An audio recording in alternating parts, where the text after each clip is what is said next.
Hey, welcome back to another edition of Everything Football 62. I'm your host, Jonathan Big Tex Johnson, a.k.a. Uncle Tex, a.k.a. Professor Tex. Got any questions, comments, concerns? Let me know what's up. Smash that like button, share with a friend. Like I said, any questions or anything like that, leave the questions down below.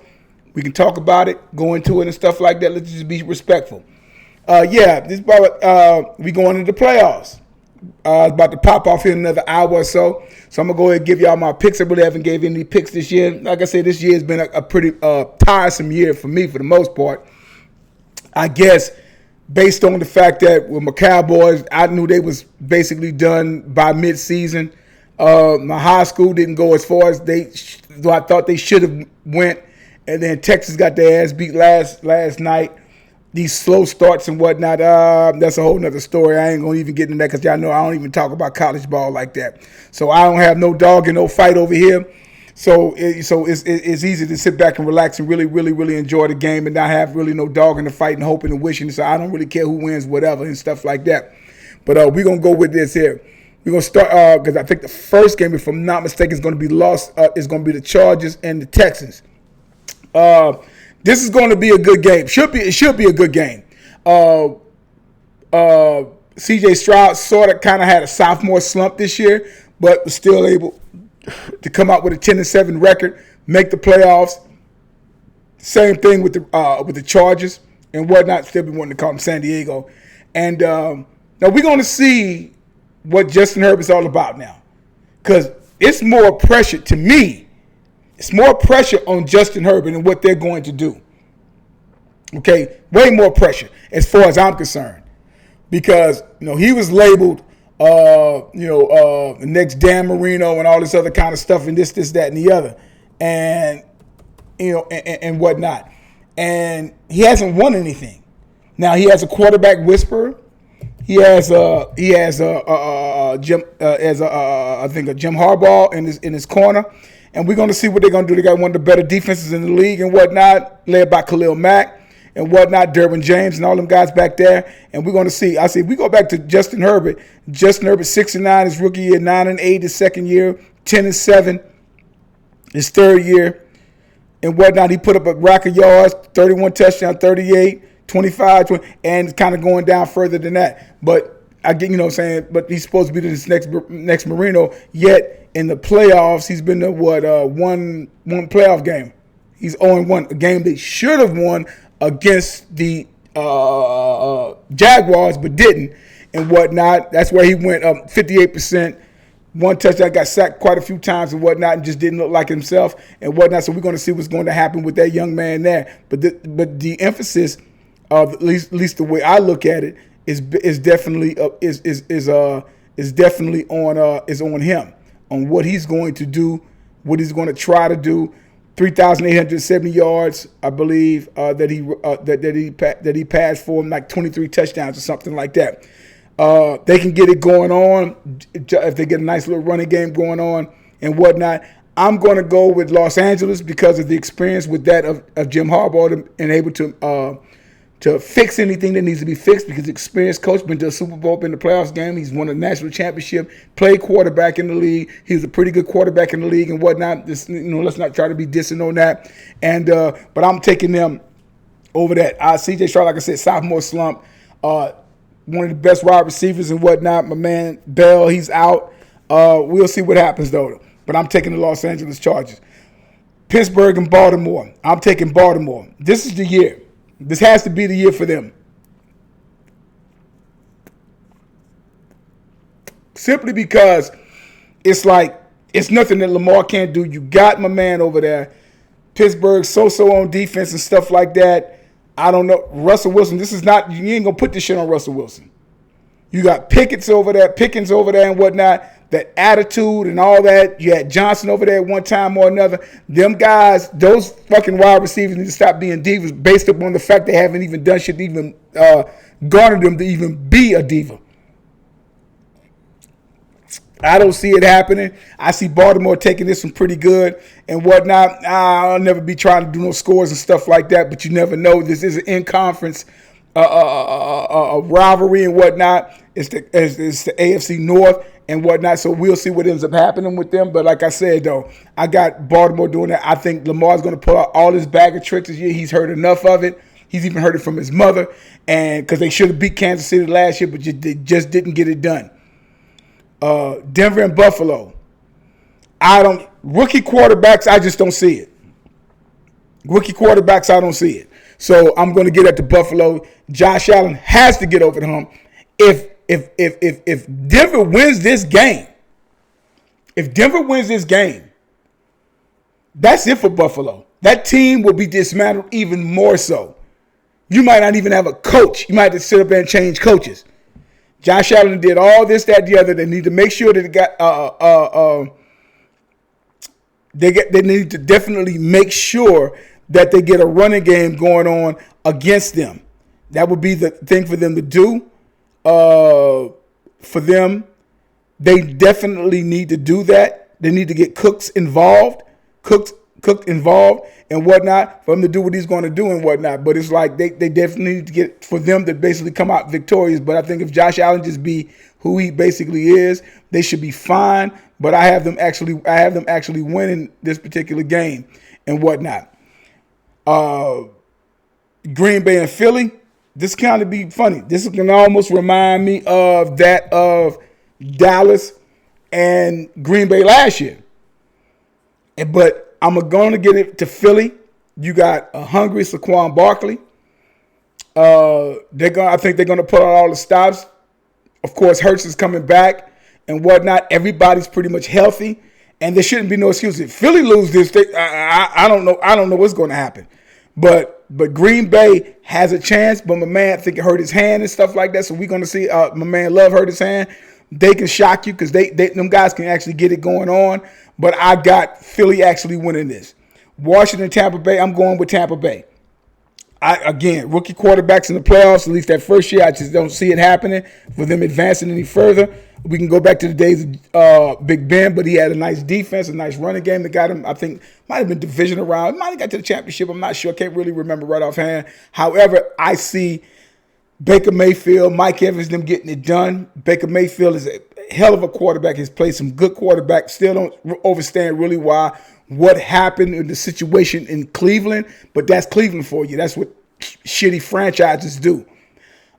Decent running game, decent defense. They should be able to come on top with this one. Minnesota and Los Angeles. The eye test, I can give it to Minnesota. But at the same time, those guys had playoff experience over there at Los Angeles. Both of them actually had playoff experience. But I would not be surprised if Minnesota should come out. If Sam Darnold has to play better than what he played last week. It's sad, but this is a what have you done for me lately type league. Always has been, always will. Any sports as far as that goes. Because he's doing the Kirk Cousins thing. But Minnesota should be able to do this. Although I will not be surprised if Los Angeles comes on top and whatnot, especially if they get the running going on with my man and everything. If they get the running game going on, it'll be a different game. I think I want to say with my man Kyron Williams, but Aaron Jones can sit up there and run that ball as well. But we'll see what ends up happening. But I'm going to take Minnesota on this particular one here. And what? I'm going to take him on that. And those are my picks. I should be victorious in all of them. We'll see what ends up happening. But we'll see what goes on. However, on a lighter note, on the different things of the all-pro teams and whatnot that also came out, this is the thing. I really don't have a problem with it, but this just goes to show you how the league has changed and how they're taking everything. Yeah, it's funny.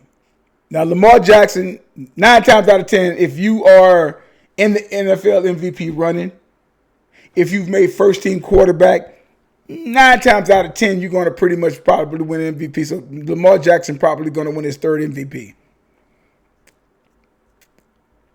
Mm-hmm. The funny thing about Lamar Jackson is that this guy can do this every year. This is nothing new at the end of the day. Nothing new whatsoever.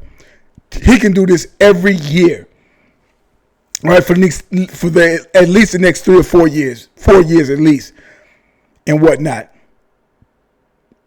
The Saquon Barkley, the Eagles, that's great pick, supposed to be first team.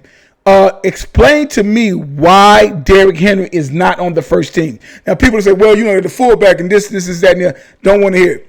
If you go back to the days of Emmitt Smith, Barry Sanders, Thurman Thomas, Marshall Faulk, and all those guys, you had 2 running backs that was always first team.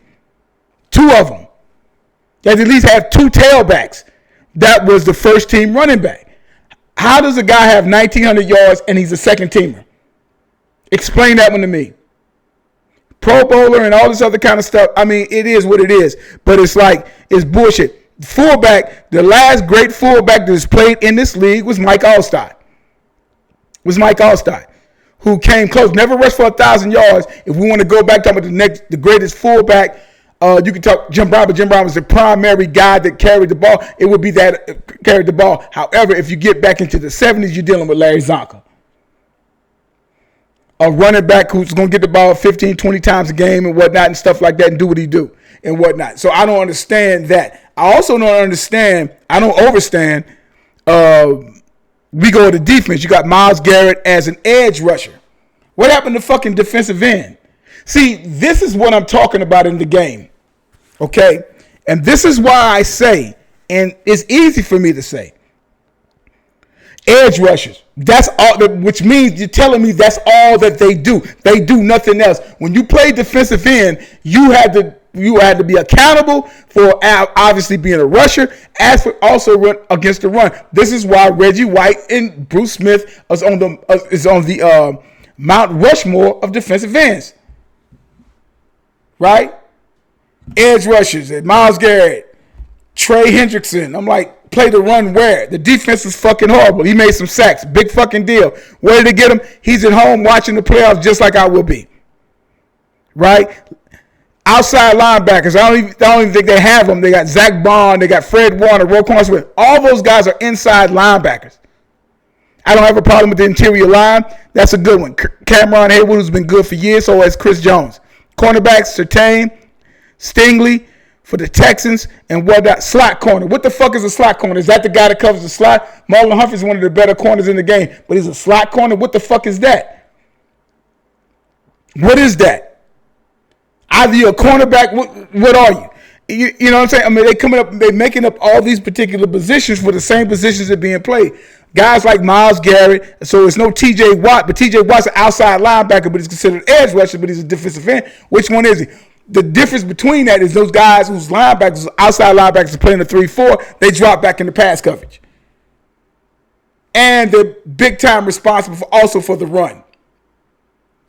Okay, so I don't understand. I don't understand what they call themselves, what the AP call themselves doing, and whatnot in this. Again, like I said, they're funny. That Kirby Joseph, Xavier McKinney, I would probably, but I think the reason why McKinney probably got that is because my man Big Lank from the Kyle Hamilton, because he missed a game or two, I think, due to injury and whatnot. But that's a true safety and whatnot. T.J. Watt, outside linebacker, but known as an edge rusher. Nick Bonito, hell of a guy. Van Ginkel, guys play. He has a motor and everything like that, but it's an outside linebacker, defensive end. This guy's an outside linebacker. Which one are they? See, Lawrence Taylor played in times as outside linebacker and whatnot, but defensive ends was that of Bruce Smith and Reggie White on the fucking norm. So two different positions, but now you're morphing them into one because LT could drop back whenever he needed to. Okay, so I don't understand that, but this is the crazy ass shit with the NFL nowadays and whatnot. So that's my kind of gripe on that type of thing there. But yeah, but it should be interesting to see what happens with the games that's coming on this weekend here. Because like I said, we'll see what ends up happening. One of the more funnier things is that you don't hear nothing from Patrick Mahomes. You don't hear nothing from Travis Kelce. It's like these guys don't even exist. So y'all fickle the NFL is. Do not be surprised Because they're going to have, whoever I think wins between the Chargers and Houston, they got to go see the Chiefs in Arrowhead. You don't think that place is going to be rocking? Come on, man.